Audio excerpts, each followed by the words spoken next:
En esta mañana, mis amados hermanos, vamos a detenernos en relación con el estudio que hemos estado llevando en estos días. Es decir, que hemos estado hablando acerca de la casa de Dios.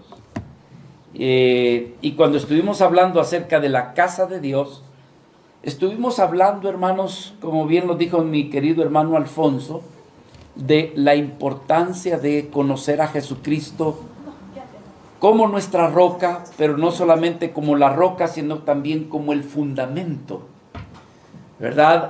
¿Para qué nos ayuda el fundamento? Bueno, para que no seamos vidas, hermanos, que espiritualmente, emocionalmente, nuestras vidas se vean fluctuantes, sino por el contrario, que se pueda cumplir aquella profecía que está en el libro de Isaías, cuando se habla y se dice de que aquellos que han creído o habrían de creer conocerían aquello que sería el cimiento estable en nuestras vidas. Por supuesto, esa era una palabra mesiánica, refiriéndose a nuestro Señor Jesucristo.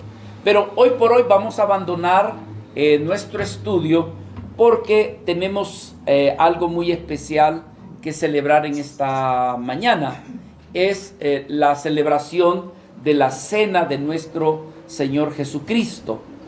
Y como mis amados hermanos hemos tenido el gran privilegio de, algunos nos están visitando, otros ya pues tendrán algún tiempo de estar con nosotros, y que entonces necesitamos comunicarles a todos cuál es el sentir o cuál es el grado de entendimiento que tenemos en relación con la celebración de la cena del Señor.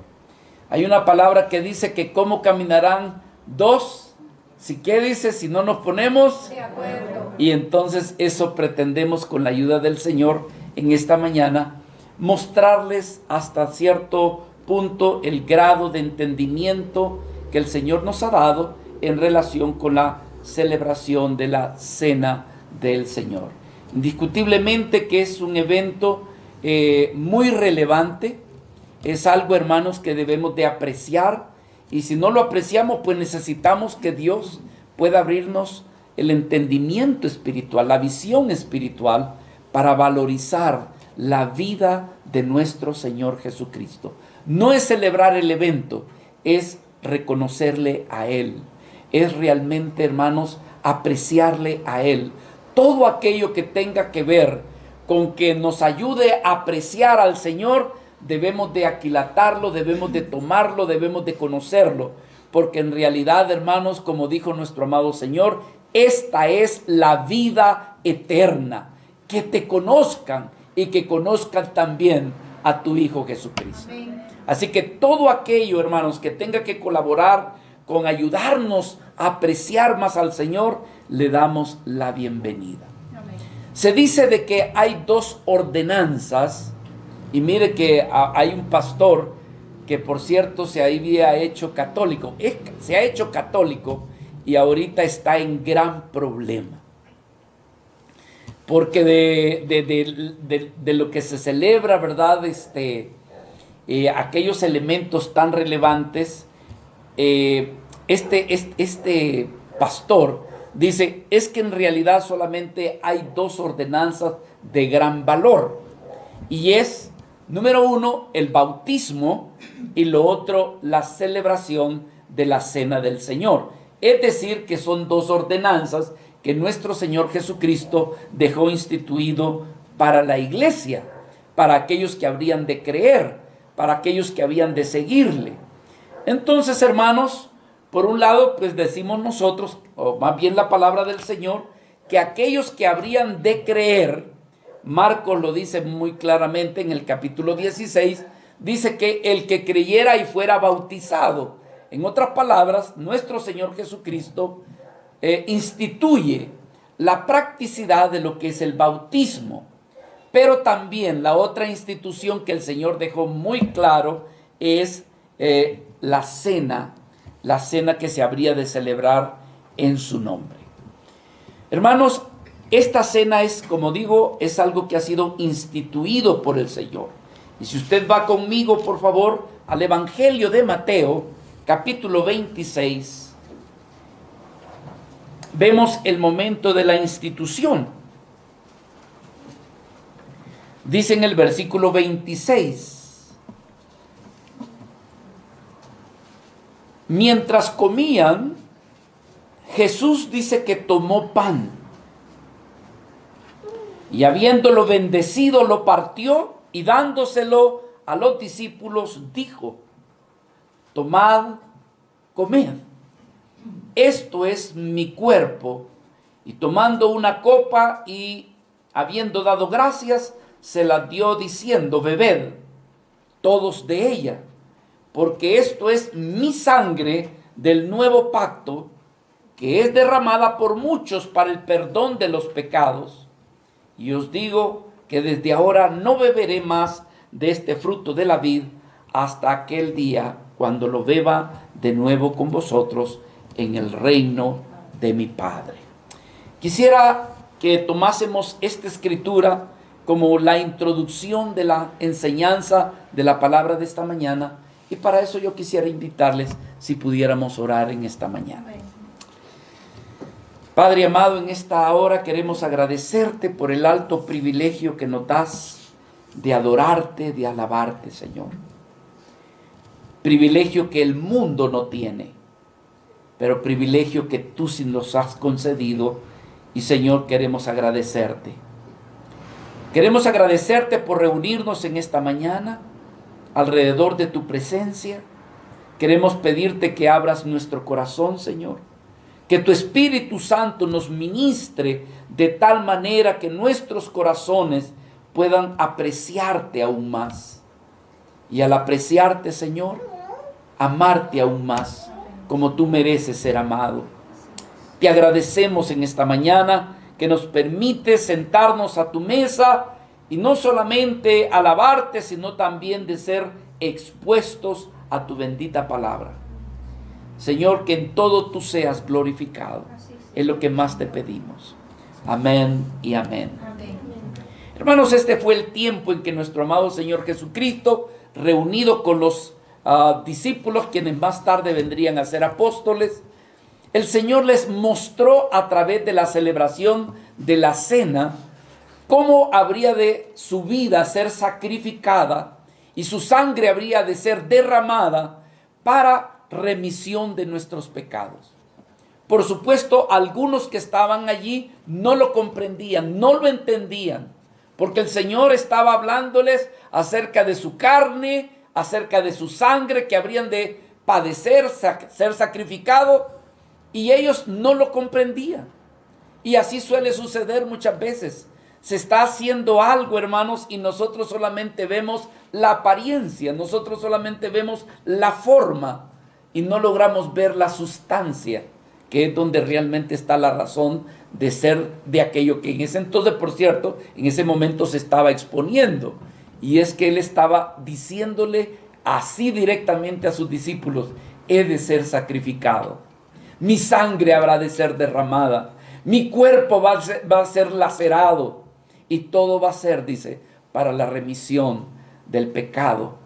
Entonces, hermanos, encontramos aquí que aunque ellos no lo sabían, pero el Señor estaba instituyendo la cena. ¿Por qué decimos que lo estaba instituyendo? Porque el mismo apóstol San Pablo reafirma en Primera de los Corintios, en el capítulo 11, versículo 23, que fue algo que el Señor instituyó.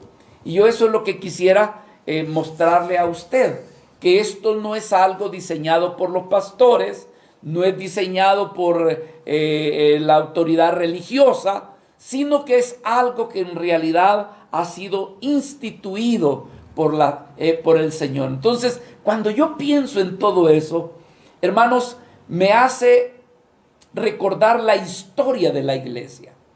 Estudiar la historia de la iglesia. Amados hermanos, yo le invito que pueda usted adquirir literatura que le hable acerca de la historia de la iglesia, porque allí se muestra que le da sentido y razón de por qué nuestro Señor Jesucristo hizo lo que hizo. La existencia de la iglesia, la razón de la iglesia.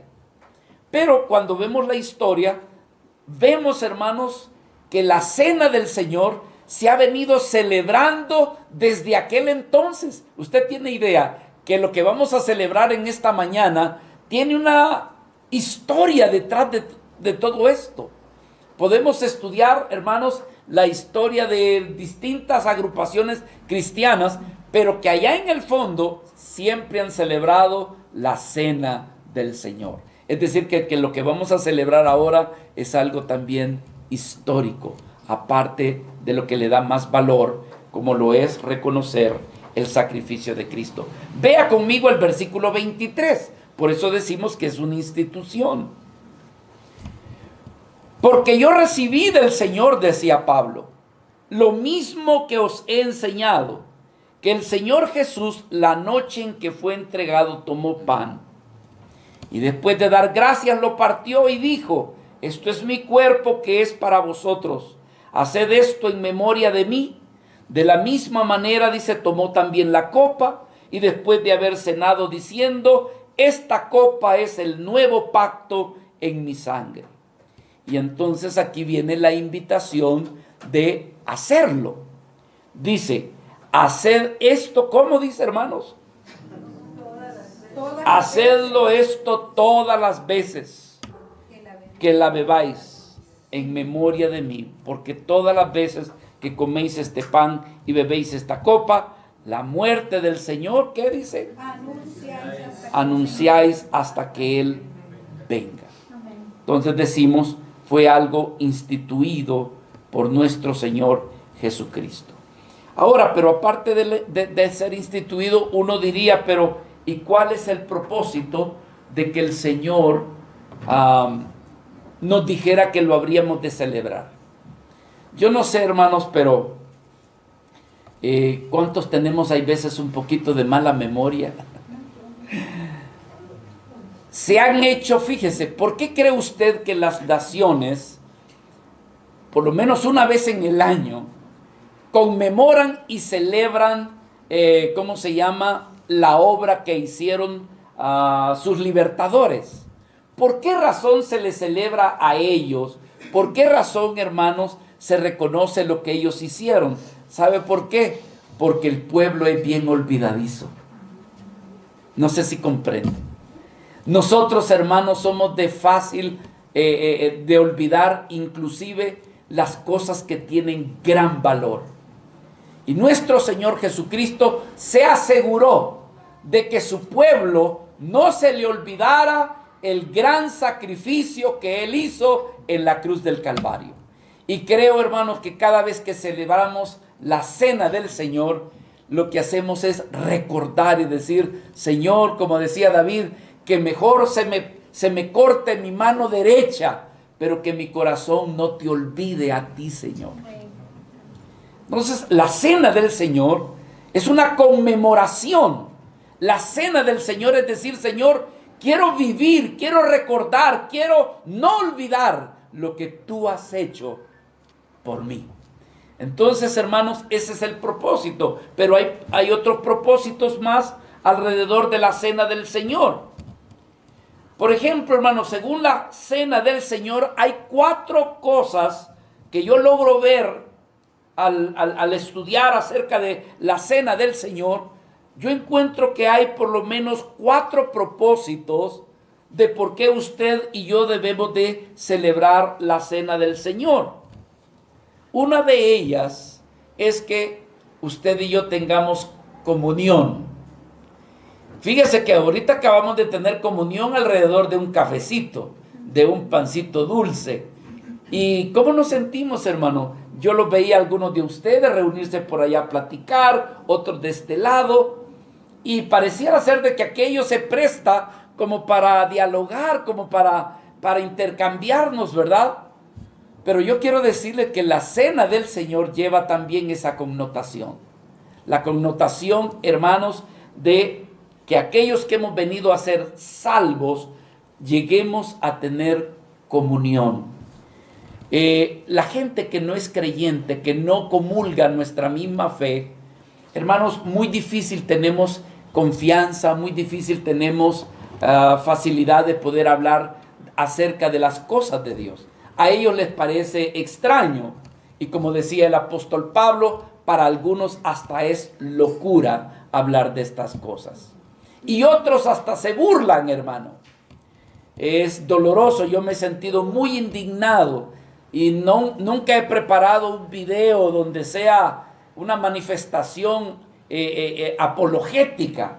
Pero hermano, la celebración de las Olimpiadas, yo no sé si usted se ha dado cuenta, pero el fondo de la celebración de las Olimpiadas era una burla de la cena del Señor.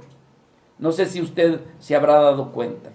Hermanos, los componentes que ellos habían puesto de la celebración de la cena del Señor eran personas gay y otros vistiéndose con colores llamativos. En fin, hermanos, diríamos, quitándole la virtud o burlándose de aquello tan precioso como lo fue eso de la celebración de la cena del Señor.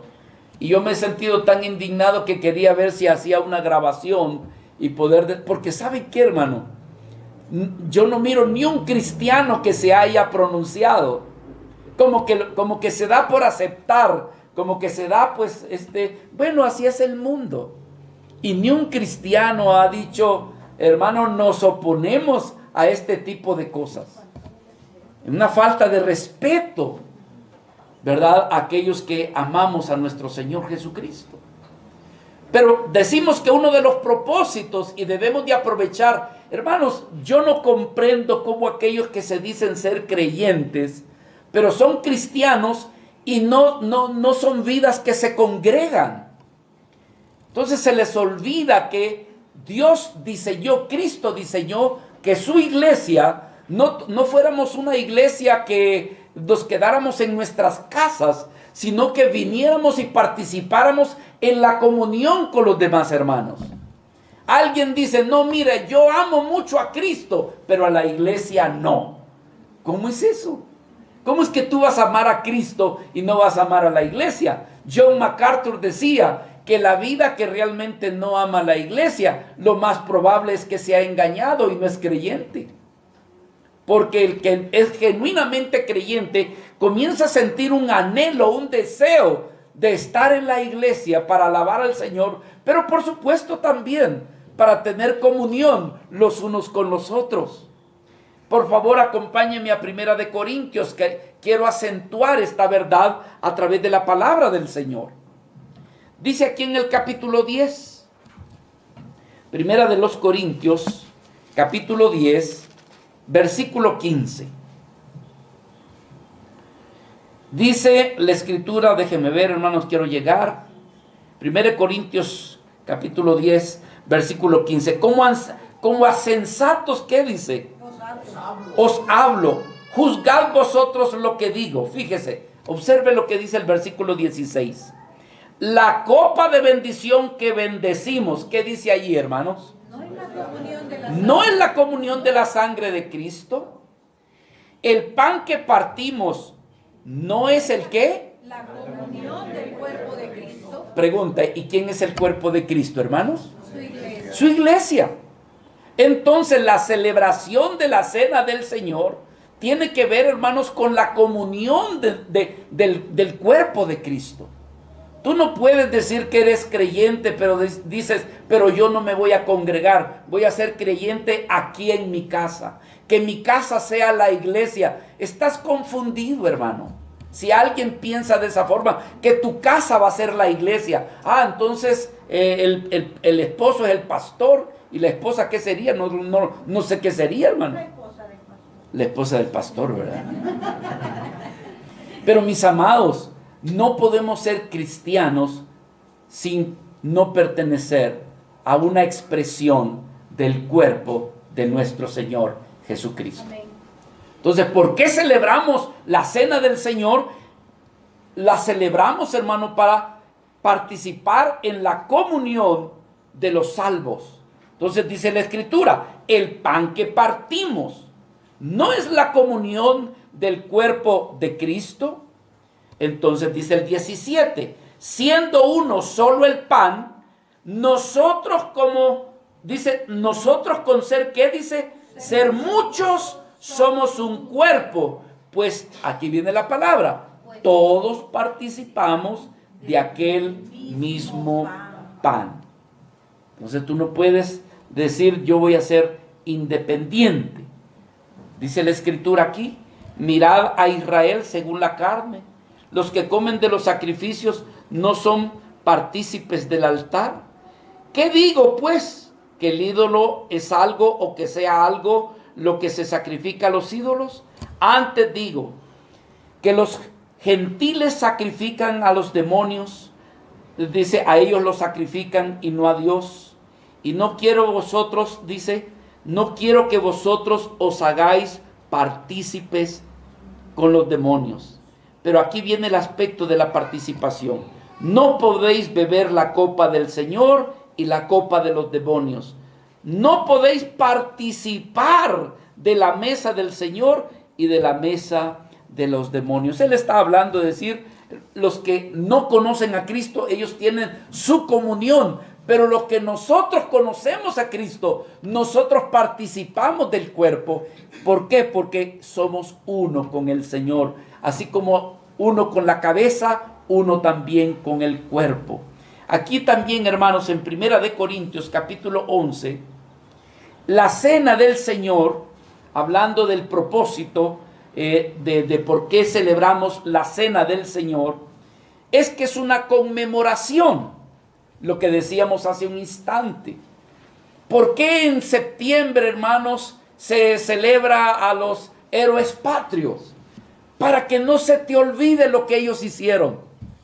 Ellos dieron su vida, ellos se sacrificaron, pero el Señor desea que su pueblo nunca se olvide de aquel que entregó su vida para darle salvación y vida eterna. Así que tú puedes decir, no, Señor, que se me olvide todo, menos tu salvación. Fue hermoso que hace poco me dice mi esposa, ¿dónde encontraste aquel video de aquella anciana que tenía Alzheimer? No sé si se recuerdan lo que yo compartí la vez pasada. Resulta que un hijo va a visitar a su madre y la va a visitar a un lugar donde tienen a todos los que padecen de Alzheimer. Y entonces se acerca y le comienza a preguntar, oye, le dice a su mamá, ¿qué comiste ayer? No me acuerdo. ¿Y qué comiste hoy en la tarde? Comida, le dice. Pues sí, pero ¿qué comiste? No sé. Oye, ¿y tú sabes quién era Pablo? ¿Pablo? No sé quién es Pablo. Pero le dice, ¿y tú sabes quién es Jesús? Y ella con el Alzheimer dijo lo siguiente, Él es mi Salvador. Él es quien dice, Él es quien me llevará de regreso a mi casa. Hermano, qué hermoso. En medio del Alzheimer se olvidaba de todo. Pero qué lindo, hermanos, ver a esta anciana que recordaba el nombre de su Salvador, de Cristo Jesús, nuestro Señor. ¿Qué hacemos? ¿Por qué celebramos la cena del Señor? Porque es una conmemoración, hermanos. Eso es lo que tiene de valor, es conmemorar el sacrificio de nuestro amado Señor Jesucristo en esa cruz. Dice aquí 1 de Corintios capítulo 11 y versículo 24. Y habiendo dado gracias, lo partió y dijo, tomad, comed, esto es mi cuerpo que por vosotros es partido. Pero observe el mandato, el por qué se hace. Dice la Escritura, haced esto todas las veces, dice, pero dice, en memoria de mí.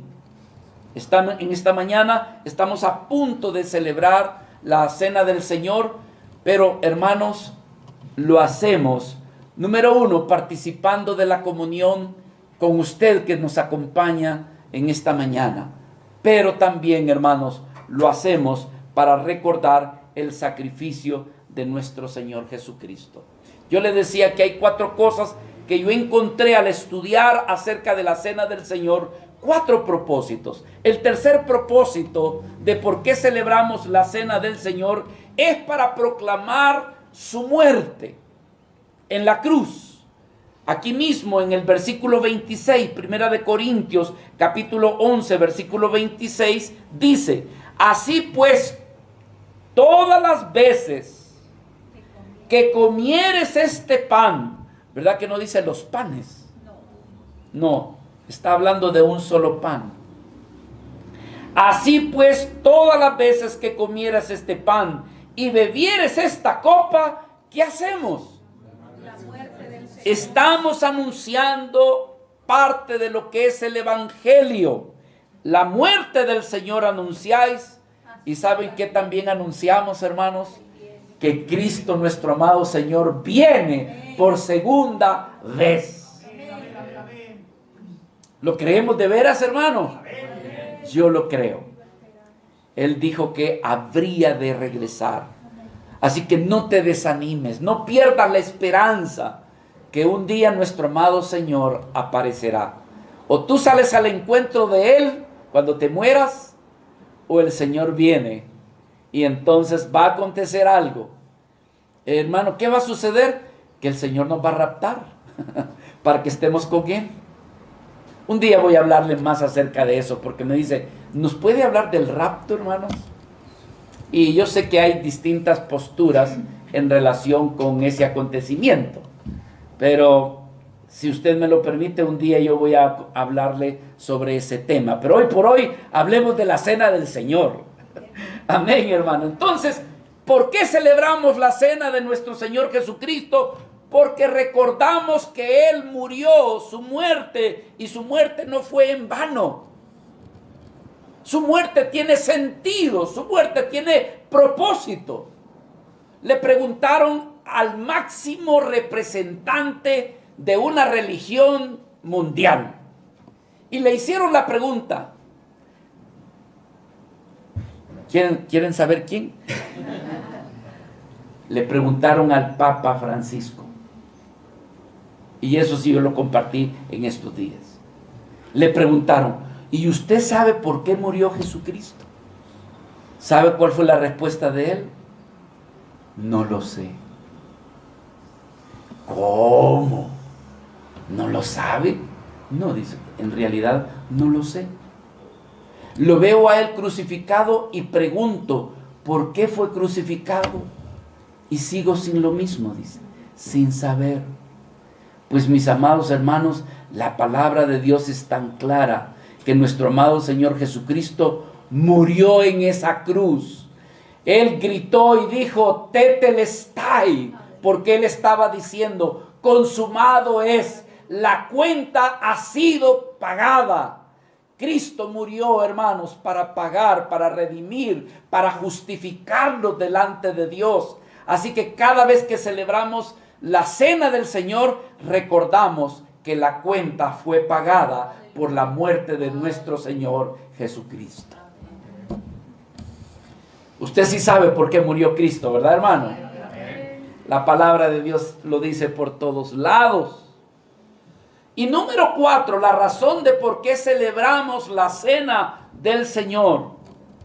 Porque con ella también proclamamos lo que acabamos de decir, que nuestro amado Señor Jesucristo vendrá nuevamente. Así lo dice la Escritura. Así pues, todas las veces que comieres este pan y bebieres esta copa, la muerte del Señor anunciáis, y dice, hasta que Él venga.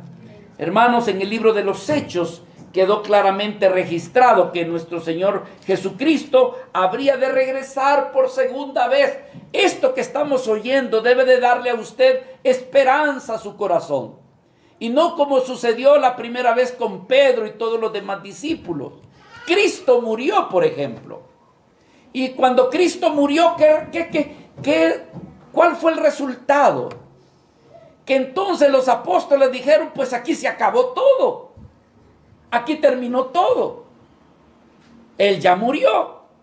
Él está sepultado. ¿Sabe qué dijo Pedro? Oigan, muchachos, yo me voy a ir a pescar. Y todos los demás los oyeron y dijeron, ¿cómo? Me voy a ir de pesca, dijo Pedro. Pero y el mandamiento de ir y predicar el evangelio a todas las criaturas, se le había olvidado, hermanos.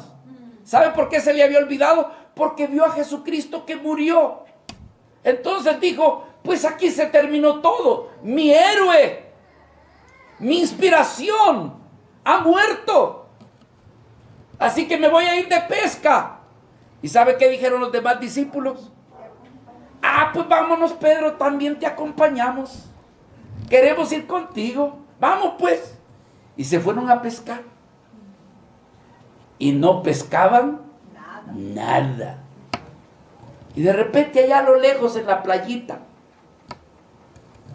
oyeron una voz de un señor que les dijo, hijitos, ¿ustedes han pescado algo? Y Pedro fue el que le dijo, toda la noche hemos pasado pescando y no hemos agarrado nada. Y aquel hombre que estaba a lo lejos dijo, tiren la red a la derecha. Y lo tiraron a la derecha. Y que a puras penas podían levantar los peces. Que de repente a Pedro se le iluminó y dijo, espérate ahí, Juan. Es el Señor. Aleluya. Y yo aquí pescando. Es el Señor. Y se tira a ti todo desnudo, hermanos.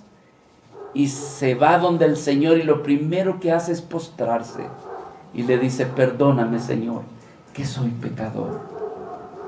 Amados hermanos, el que nuestro amado Señor Jesucristo haya resucitado, le da valor y esencia a nuestra fe. Porque si Cristo no hubiese resucitado, las palabras de Pablo son las siguientes: vana sería nuestra fe. Pero Cristo murió, fue sepultado, pero ha resucitado. Pero no solamente eso, se anuncia que Él habría de venir por segunda vez. Por lo tanto, mi amado hermano, que esto le dé fortaleza y esperanza en Cristo. Fíjese lo que dice en Hechos capítulo 1, versículo 10. Y estando ellos con los ojos puestos en el cielo, entre tanto que Él se iba, es decir, nuestro Señor ascendió, he aquí que se pusieron junto a ellos dos varones con vestiduras blancas, los cuales también le dijeron, varones galileos, ¿por qué estáis mirando al cielo? Este mismo Jesús que ha sido tomado de vosotros al cielo, así vendrá como le habéis visto ir al cielo. Y la iglesia del Señor lo único que dice es, ven Señor Jesús. Ven Señor Jesús. Entonces, hermanos, esperamos la venida de nuestro Señor. Y cada vez que celebramos la cena del Señor, anunciamos también su muerte, pero también su venida. Por otro lado, mis amados hermanos, la cena del Señor se requiere que exista participación de la iglesia. No es algo que quedó instituido y que no se lleva a cabo. No, la iglesia debe de participar. Y en esto, pues algunos quedamos cortos y hay otros que lo hacen de manera más a menudo cuando hablamos de participar. Por ejemplo, pregunta, ¿cada cuánto se debería de celebrar la cena del Señor? Hay iglesias, hermanos, que son bien preciosos. Lo celebran todos los domingos. Todos los domingos celebran la cena del Señor. ¿Y por qué lo hacen? Porque en el Nuevo Testamento se ve que la iglesia celebraba la cena del Señor todos los días, en el día del Señor. Y entonces muchos han optado. Otros lo hacen cada mes. Y otros lo hacen cada 2 meses. Y otros, como nosotros, lo hacemos cada 3 meses. Lo importante es que podamos celebrarlo y podamos conmemorar el sacrificio de nuestro Señor. Aquí en Hechos capítulo 2, versículo 42, dice la Escritura que ellos lo dedicaban continuamente. Dice la Escritura, y perseverando en la doctrina de los apóstoles, y aquí dice la Escritura, y en la comunión unos con otros, y en el partimiento del pan, y en las oraciones. Ahora, ¿cada cuánto lo hacían? Hermanos, lo hacían cada semana. Y como les digo, allí hay veces nosotros quedamos cortos. Ahora, ¿por qué muchas veces nosotros no lo celebramos tan de manera a menudo? La razón, hermanos, que hay veces cuando algo se hace continuamente, repetitivamente, en algunas vidas no deja de perder cierto valor, cierta apreciación, que entonces algunos hemos optado en hacerlo una vez al mes, o otros cada 2 meses. Pero aquí en Primera de los Corintios, capítulo 16, encontramos, hermanos, cómo es que se celebraba. Dice aquí la Escritura, capítulo 16, versículo 2. Cada primer día de la semana, cada uno de vosotros, entonces se reunían, ¿verdad? Y dice, cada uno de vosotros ponga aparte algo según haya prosperado, guardándolo para cuando yo llegue, dice, no se recojan entonces ofrendas. Entonces, hermanos, aquí lo que hablamos es que ellos se reunían el primer día de la semana, y en ese primer día de la semana se celebraba la cena del Señor. Ahora, todos sabemos que el primer día de semana no es el lunes, ¿verdad, hermanos? Es el domingo. Y por ahí hay unos grupos amados, porque han creído en el Señor, que andan peleando porque qué día se debe de reunir, qué día es más santo. En realidad todos los días son santos, porque son del Señor. Pero hermanos, los apóstoles, los discípulos del Señor, ellos empezaron. Cuando usted estudia la historia, se dará cuenta que ellos se reunían también el sábado, pero el día domingo era la celebración de lo que era la resurrección de Cristo. Y allí era donde celebraban más a menudo la cena del Señor. Entonces, pero lo otro que yo quiero ver con ustedes, porque hermanos, aparte de esto, queremos ver también de que el considerar los elementos para celebrar la cena del Señor, cuando usted los conoce, le da valor y le da sustancia a la celebración. ¿A qué me refiero? Que cuando se va a celebrar la cena del Señor, hay 2 elementos principales que se toman en cuenta, como lo es el pan y lo es el vino. Entonces, los elementos, Primera de Corintios, capítulo 5, si fuera tan amable, hablamos acerca de que en esa fiesta se celebraba con el pan. Dice aquí capítulo 5, versículo 8, así que celebramos el ¿qué dice? La fiesta, no con la vieja levadura, ni con la levadura de malicia y de maldad, sino con panes, ¿cómo dice? Sin levadura, de sinceridad y de verdad. ¿Por qué está hablando Pablo de esta forma? Él está hablando de manera figurativa, recordando el pan con el que se celebraba la cena del Señor. Entonces, el pan con el que se celebra o se sigue celebrando, hermanos, la Pascua, por ejemplo, es sin levadura. Y nosotros, cuando celebramos la cena del Señor, pues también lo hacemos no con pan Bimbo ni con pan sino que procuramos acercarnos lo más que se pueda a cómo el Señor representó aquello, y era pan sin levadura. Entonces, nosotros, hermanos, aquí en esta iglesia y en las iglesias hermanas, cuando compartimos el pan, lo hacemos que el pan sea sin levadura y que no sean varios panes, sino que sea un solo pan, porque eso tiene mucha representación. El pan, no los panes, porque el pan es algo figurativo de el cuerpo de la iglesia. La iglesia es una sola, ¿sabía usted, hermano? Y nosotros no somos toda la iglesia. Nosotros somos un granito en medio de la iglesia que el Señor conoce. Se conoce como la iglesia universal. Por eso es que somos católicos, con su disculpa.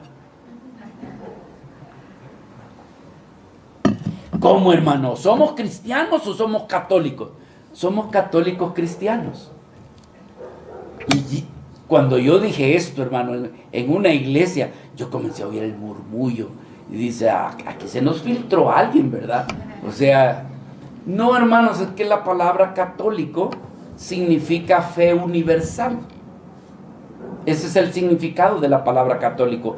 Y nuestra fe es universal, hermanos. Nuestro creer en Cristo es universal. Por eso es que también somos católicos en ese contexto, en ese sentido. Entonces, la iglesia universal, esa no la conocemos. Nosotros no la conocemos, pero está por todo el mundo. ¿Ve? Ahora, lo importante es que Jesús sí conoce quién es su iglesia. Dice la Escritura ya en Timoteo, porque el Señor conoce, dice, a los que son suyos. Usted puede decir, yo soy cristiano, y el Señor dice, yo sé quiénes son los míos. Él los conoce, hermanos. Entonces, hablar del pan es hablar de uno solo, hablar de fíjese qué interesante, porque ¿sabe cómo se hace el pan, hermanos? El pan viene de miles y miles de semillitas de trigo, ¿verdad? Si cada semillita tuviera, ¿cómo podríamos decirle? Que se pudiera expresar, una semillita diría, Alfonso, presente. Otro trigo, Pati, Magos, presente. Y así, hermanos, el montón de semillitas. Y el Señor dice, bueno, yo quiero que ustedes no sean individuales. Yo quiero que ustedes sean uno solo. Pero, ¿y cómo hay que hacer para eso? Entonces el Señor agarra el trigo, lo muele, y lo muele, como dice, con harina fina. La pregunta es, ¿dónde estaría ahí José Antonio? No se distinguiría. ¿Dónde está Alfonso? No se vería. Porque, hermanos, siendo muchos, hemos venido a ser uno solo. ¿Captan ese principio? Y entonces, ¿qué sucede? Que lo amasan. Y si todos los granitos gritaran, dijeran, no me apriete, allí me duele. La iglesia también es probada, hermanos. La iglesia también pasa por situaciones difíciles. Pero si está en el Señor, habrá de resistir. Amén. ¿Y qué sucede? Y después ese pan, ¿lo dejan crudo o cómo, hermanos? Lo meten al horno. Y si el pan gritara, dijera, ya no. Y después ese pan se hace útil para que todos puedan comer. Yo espero que el Señor le hable de lo que yo estoy tratando de decir. Es un pan útil, no es un pan para que esté guardado. Es un pan que sirva de alimento para los demás. Entonces el pan es sin levadura y nos habla de esa representación simbólica del cuerpo también, que Cristo a su iglesia le llama su cuerpo. Primera de Corintios capítulo 11 versículo 26, el apóstol Pablo dice lo siguiente: así pues, dice aquí, así pues todas las veces que comieras, y dice, este pan, o sea, no eran varios bolillos,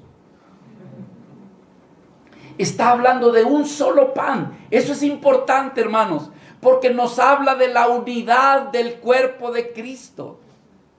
Así que cuando alguien quiere separar, hermano, debe de pensar, es el cuerpo de Cristo.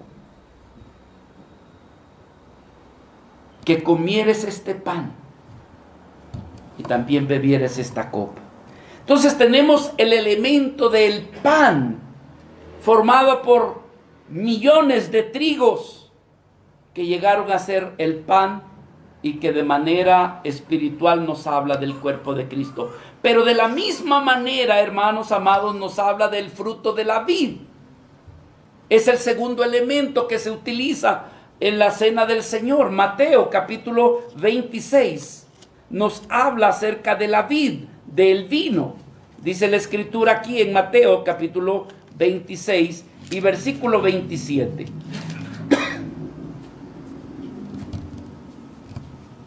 Y tomando la copa, dice la escritura, y habiendo dado gracias, les dio diciendo, bebed de ella todos, porque esto es mi sangre del nuevo pacto, que por muchos es derramada para remisión de los pecados. Observe lo que dice el versículo 27 con cuidado. Dice, y tomando el ¿qué, hermanos? La copa.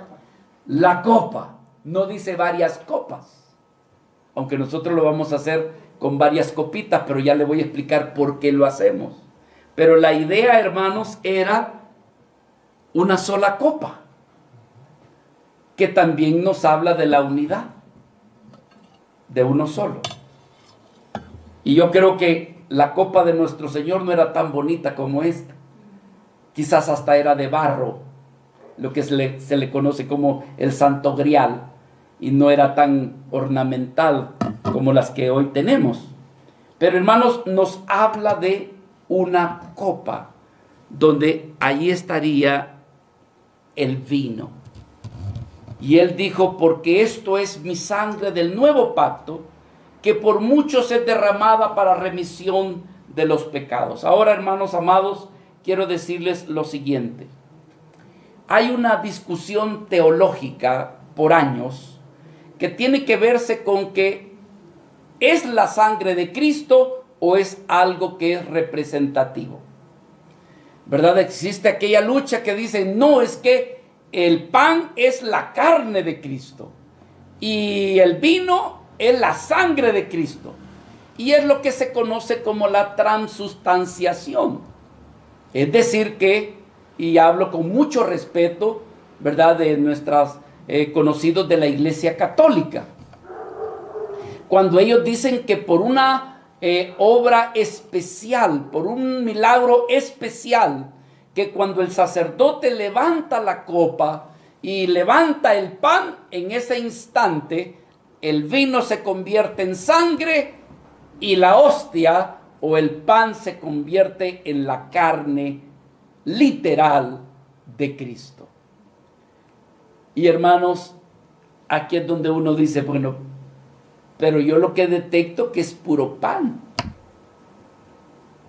Y lo otro, bueno, lo otro ya no lo comparte, ¿verdad? Pero lo que más solamente dan la hostia. Y yo dije bueno, ¿y lo demás? Del cuerpo de Cristo. Yo espero que me esté comprendiendo. Nosotros no creemos en la transustanciación.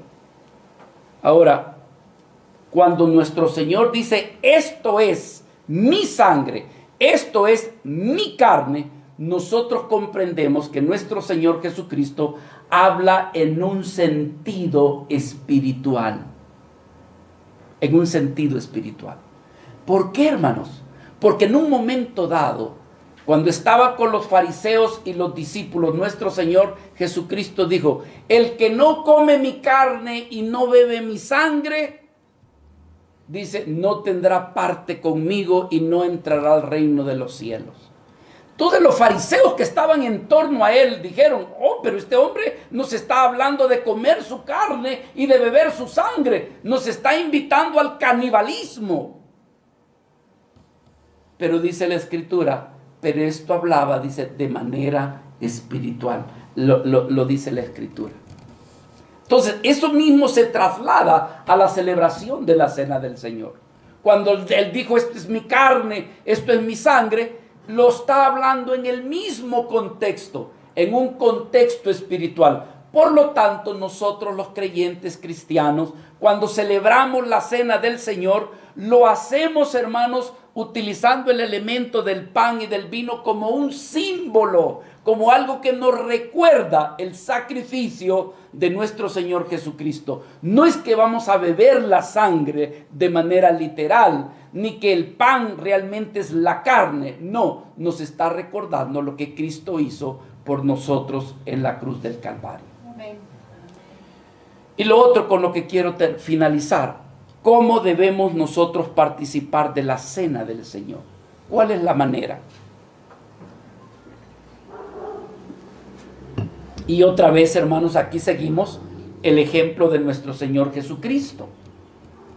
Dice la Escritura que Jesús tomó el pan y habiéndolo bendecido, dice la Escritura, y aquí en el versículo 26, Mateo capítulo 26, versículo 26, y mientras comían, tomó Jesús el pan y bendijo y lo partió.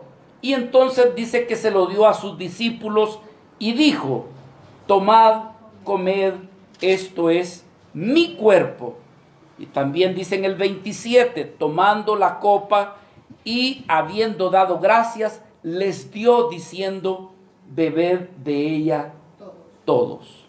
Entonces, ¿cómo celebramos la cena del Señor? Dándole gracias a nuestro Padre por la ofrenda tan preciosa que nos dio al darnos a su Hijo Jesucristo.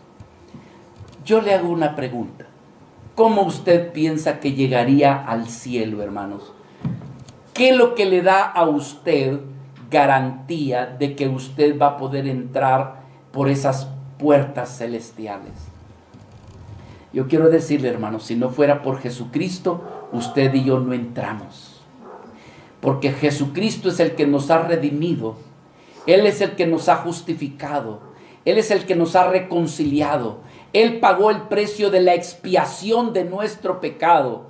Él es el que nos ha reconciliado y nos ha dado santificación. Y sin Cristo, usted y yo no podríamos entrar por esas puertas. Pero bendito sea nuestro Padre Celestial, que nos dio a su Hijo Jesucristo, por lo cual ahora nosotros podemos cantar y decir: dad gracias con todo el corazón, dad gracias al Santo Dios. Dad gracias, ¿por qué? Por lo que Él nos ha dado al habernos dado a su Hijo Jesucristo. Entonces, hermanos, ¿cómo celebramos o cómo se debe de participar en la cena del Señor? Dando gracias a Dios Padre por su Hijo Jesucristo. Número 2, hermanos, ¿cómo debemos nosotros de participar en la cena del Señor? Bueno, aquí en Primera de los Corintios, una vez más, si fuera tan amable, estamos ya declinando en cuanto a esta enseñanza de esta. Dice aquí en Primera de los Corintios capítulo 11, versículo 27.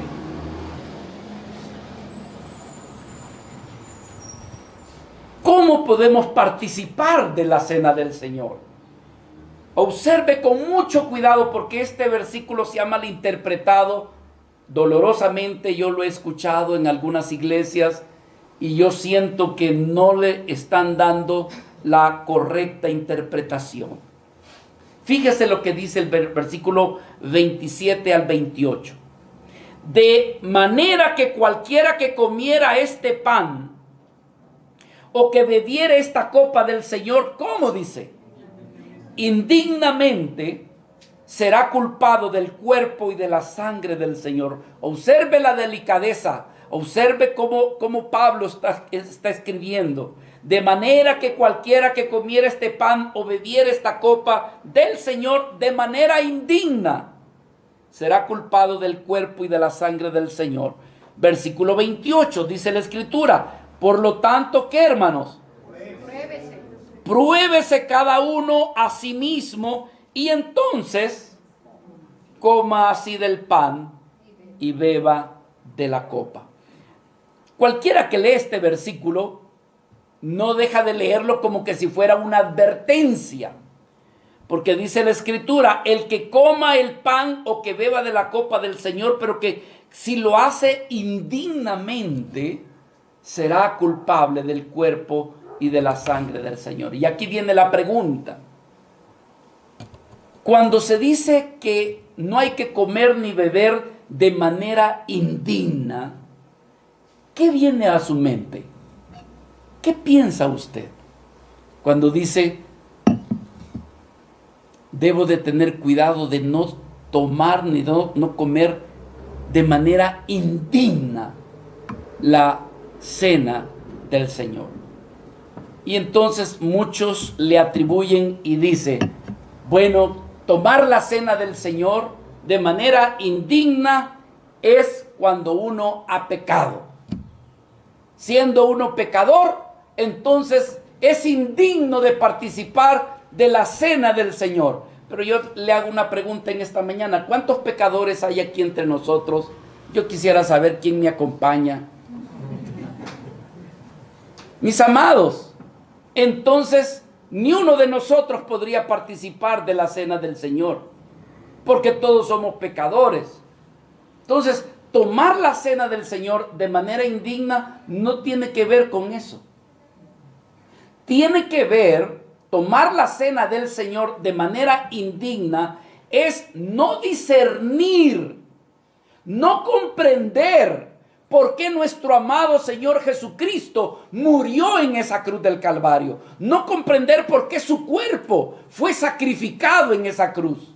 Entonces, si tú no entiendes por qué Cristo murió, entonces, y tú decides tomar la cena del Señor quizás por curiosidad, quizás porque todos lo están haciendo, quizás para que digan que todos lo están haciendo y tú no lo vas a hacer, y te sientes coaccionado por el grupo donde estás, hermano, eso sería tomar la cena del Señor de manera indigna, porque no estás apreciando el sacrificio de Cristo en esa cruz.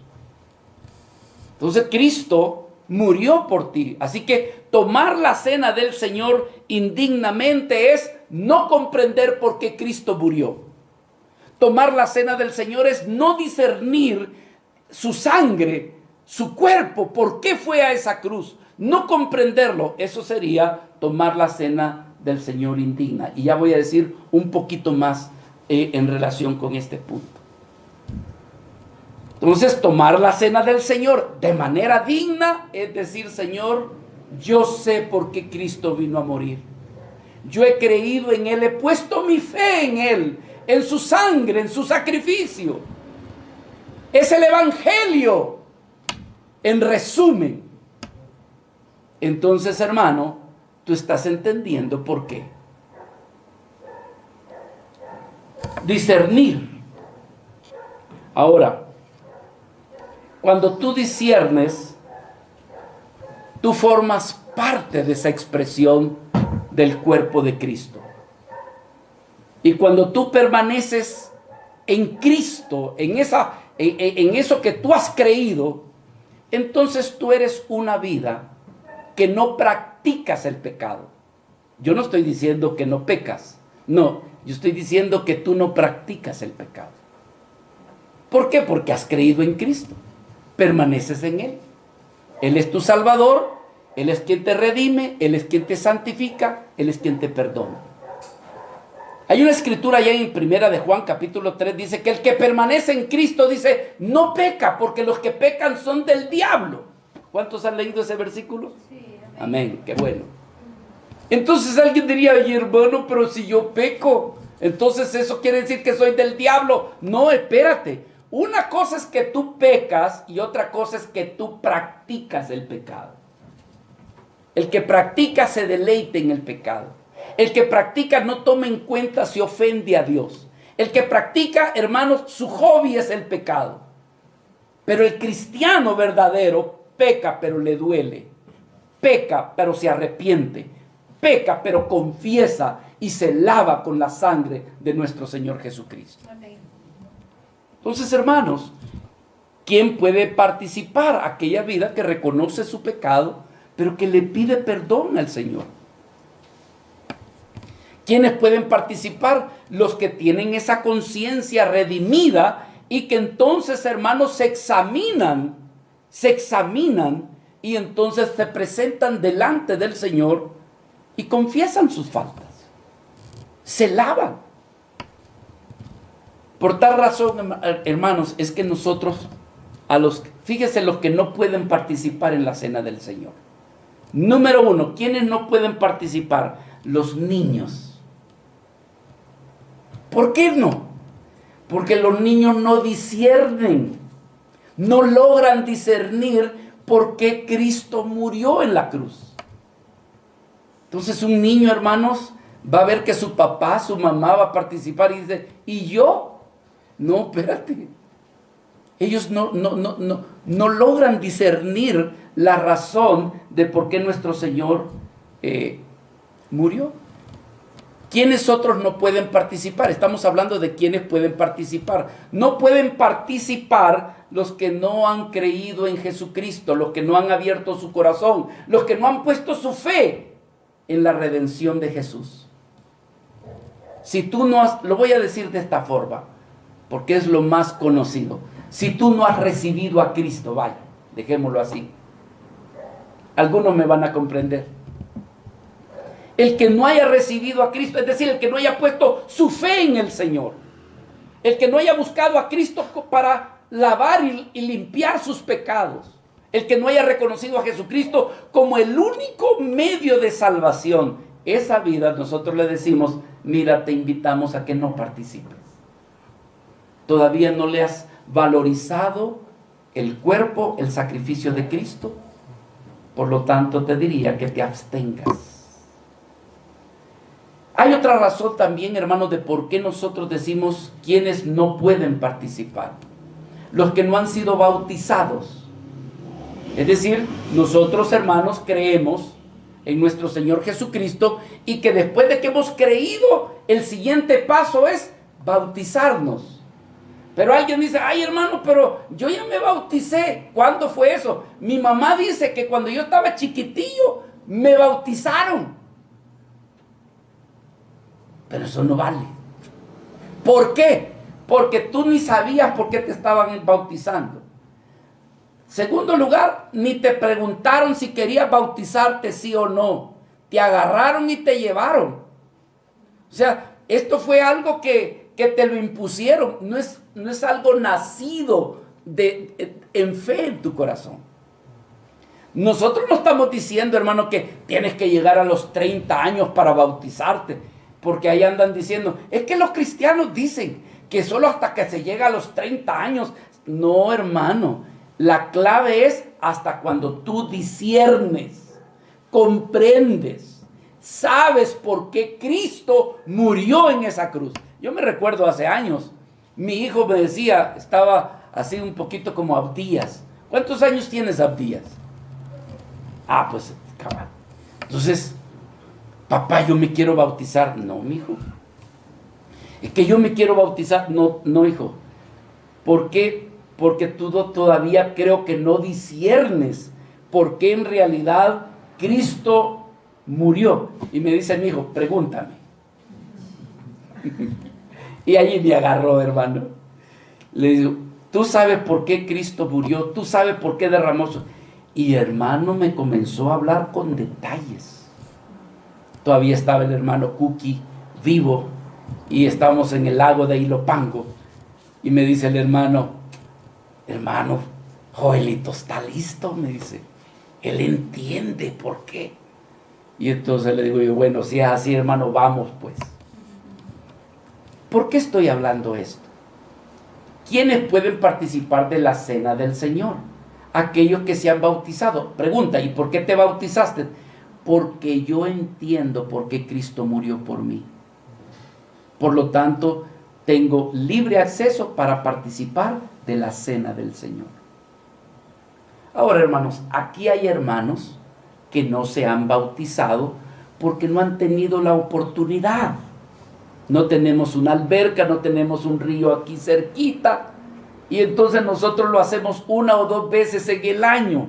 Están los hermanos aquí, han recibido del Señor, nos da testimonio que son creyentes y entonces nosotros, hermanos, 1 o 2 veces en el año nos vamos a algún lugar y allí les bautizamos. Por ejemplo, en este mes de agosto tenemos varios hermanos que se quieren bautizar. A ellos les decimos, si tú quieres participar de la cena del Señor, bien puedes. ¿Por qué? Porque en su corazón no se han bautizado porque no ha habido la oportunidad. Pero hablamos de los que realmente, hermano, no se quieren bautizar y ni se van a bautizar. A eso les decimos, no puedes participar de la cena del Señor.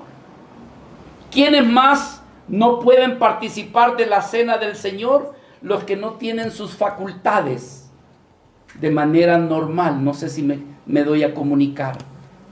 Muchas veces ellos no disciernen por qué el Señor, murió. Y por último, ¿quiénes no pueden participar? Escuche esto bien, hermano, para que me comprenda, ponga atención. ¿Quiénes no pueden participar? Los que permanecen en el pecado. Bueno, hermano, pero no acaba de decir usted de que todos somos pecadores y que también ellos pueden. No, espérate. Una cosa es que tú peques, lo otro es que tú, de manera, como dicen, a ver, abogado, ayúdeme, premeditado, con alevosía, con ventaja, ¿y qué más? Decide permanecer en ese pecado. Oye, tú estás ofendiendo al Señor. Tú eres templo del Espíritu Santo, si es que eres creyente. Pero alguien, hermanos, que de manera voluntaria está en un pecado y que tiene y que no quiere dejarlo, hermanos, que no lo quiere dejar, entonces a esa persona le diríamos, mira, hasta que Dios te conceda arrepentimiento y conversión, te diría que participes. Mientras tú decidas permanecer en ese pecado, entonces te diríamos, no puedes participar. No lo digo yo, hermano, lo dice las Sagradas Escrituras. Así que, mis amados, habiendo dicho eso, queremos en esta mañana participar y compartir lo que es la cena del Señor. Hay un puntito que yo quisiera decir en cuanto a quienes pueden participar y no pueden participar. Hay 2 maneras de participar de la cena del Señor. Una que se llama puertas abiertas y la otra puerta cerrada. ¿Qué significa puerta cerrada? Donde solamente participan los que son solamente miembros de esa iglesia. Eso se llama puerta cerrada. O sea, no los visitantes, no los que vienen de otras iglesias, no, solamente los que son miembros. Y está la otra celebración que se llama a puerta abierta, donde el pastor dice, hermanos, si hay visitantes que son de otra congregación y están con nosotros, hermano, bien pueden ustedes participar. No hay ningún inconveniente. Y la celebración que vamos a hacer ahora es celebración a puerta abierta. ¿Eso qué quiere decir? Que si tú vienes de otra congregación, no eres miembro de esta iglesia, pero vienes de otra congregación, no hay impedimento para que tú participes, siempre y cuando tomes en cuenta lo que acabamos de decir hace unos minutos. Así que esta mañana la celebración será a puertas abiertas. Así será nuestra celebración en esta mañana.